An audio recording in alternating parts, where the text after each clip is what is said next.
নমস্কার, সকলকে স্বাগত জানাই আমাদের আরও একটি নতুন পর্বে।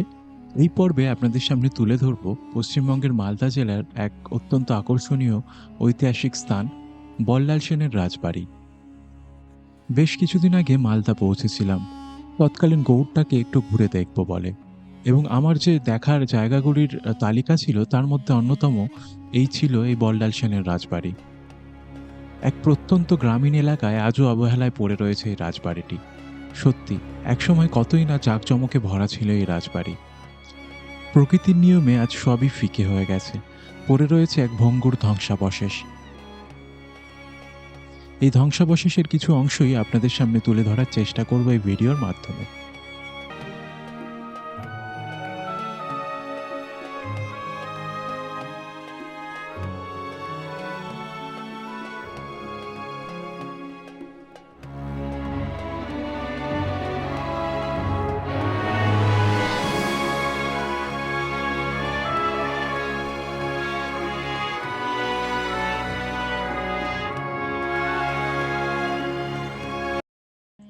রাজবাড়িতে প্রবেশের সাথে সাথেই এই সুবিশাল প্রাচীর বা দেওয়াল নজরে পড়ল। সম্ভবত এটি ছিল তৎকালীন সেই রাজবাড়ির প্রবেশপথ। এই দেওয়ালের গায়ের কারুকার্যগুলো লক্ষ্য করলে দেখতে পাবেন এটি প্রাচীন ভারতীয় অথবা বাংলার রীতি মেনে তৈরি করা হয়েছিল। ছোট ছোট ইট এবং সুট। বাংলার সেন রাজারা ছিলেন পুরো ভারতবর্ষে অত্যন্ত বিখ্যাত। সেন বংশের প্রতিষ্ঠাতা বিজয় সেনের পুত্র ছিলেন বল্লাল সেন, এবং এই রাজবাড়িটি ছিল তার। কিন্তু ঐতিহাসিকদের মধ্যে এই নিয়ে মতান্তর রয়েছে, সম্ভবত এই রাজবাড়িটি বল্লাল সেন তৈরি করেননি, কিন্তু তিনি এখানে থাকতেন। এই যে ছোট ছোট জানলার মতো কি সুন্দর রয়েছে, এগুলো দেখতে অসাধারণ ছিল সামনে থেকে। এই জায়গাটির নাম 22 দরওয়াজাও বলা হয়। সেই থেকেই অনুমান করা হয় এটি সম্ভবত প্রবেশদ্বার ছিল।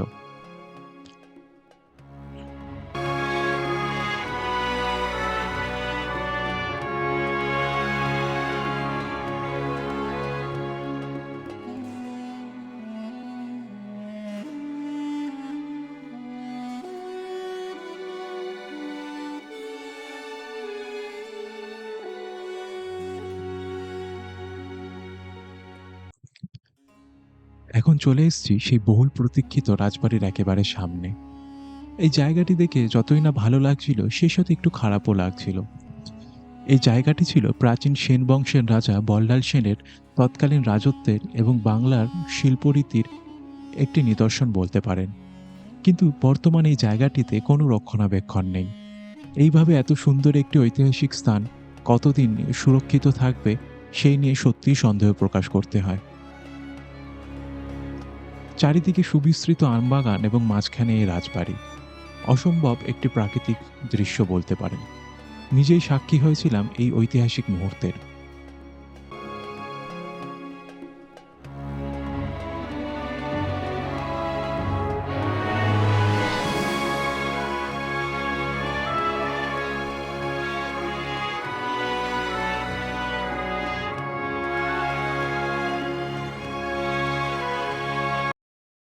এই রাজবাড়িটির ধ্বংসের কারণ সম্পর্কে বর্তমানে আমি অবগত নই।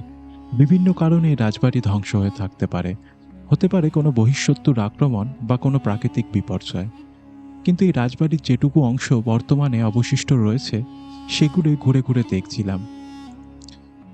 এই রাজবাড়ির বিভিন্ন অংশ যতই দেখছিলাম ততই মুগ্ধ হচ্ছিলাম। তৎকালীন শিল্পরীতি বহুল উন্নত ছিল। কোনো অত্যাধুনিক প্রযুক্তি ছাড়াই কত সুন্দর রাজবাড়ি যে তৎকালীন শ্রমিকরা নির্মাণ করেছিলেন, সত্যি তাদের কুর্নিশ জানাতে হয়।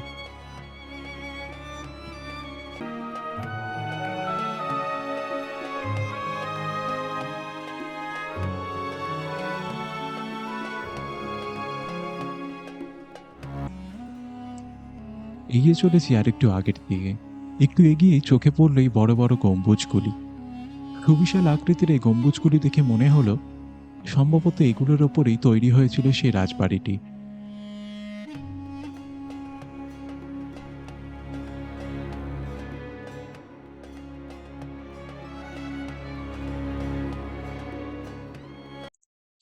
গম্বুজগুলির পাশের রাস্তা ধরে একটু ওপরে উঠতেই চোখে পড়ল এই নির্দিষ্ট স্থানটি। এই ছোট খালি জায়গাগুলি দেখে ঠিক আন্দাজ করতে পারলাম না রাজবাড়ির কোন অংশ এইগুলি। চারিদিকের প্রাকৃতিক দৃশ্য ছিল যেরকম মনোরম, সেই সাথে এর ঐতিহাসিক মাধুর্যও ছিল অত্যন্ত আকর্ষণীয়। যতই দেখছিলাম ততই অবাক হচ্ছিলাম। এই রাজবাড়িটি যতই ঘুরে ঘুরে দেখছিলাম ততই মনে পড়ে যাচ্ছিল প্রাচীন ভারতের তথা বিশ্বের অন্যতম শ্রেষ্ঠ সভ্যতা হরপ্পা সভ্যতার কথা। সেইখানেও আবিষ্কৃত হয়েছিল প্রাচীন ভারতীয় নগরের কিছু অবশিষ্ট অংশ ও ধ্বংসাবশেষ। এবং আমাদের বাংলার বুকেও যে এরকম একটি প্রাচীন ভারতীয় নগরের অংশ রয়েছে এবং বাংলার তৎকালীন বিখ্যাত সভ্যতার ধ্বংসাবশেষ রয়েছে, সেই কথা আগে আমি সেরম জানতাম না।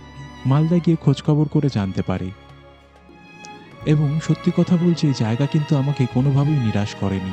বহু অভিজ্ঞতা ও স্মৃতি নিয়ে ফিরে যাচ্ছে এখান থেকে।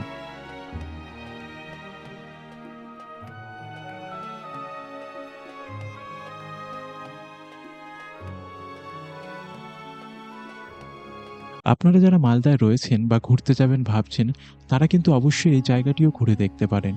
এটি রয়েছে গৌড় অঞ্চলে। আপনারা মালদা টাউন থেকে টোটোয় করে চলে আসুন রথবাড়ি। রথবাড়ি থেকে টোটো, অটো বা বিভিন্ন রিজার্ভের গাড়ি করে নিয়ে চলে আসতে পারেন এই গৌড়ে, বা চাইলে শেয়ারেও আসতে পারেন। প্রাচীন বাংলার ইতিহাসের স্বাদ একটু নিয়েই দেখুন না, নিরাশ হবেন না। এই পর্বটি কেমন লাগলো অবশ্যই জানাবেন।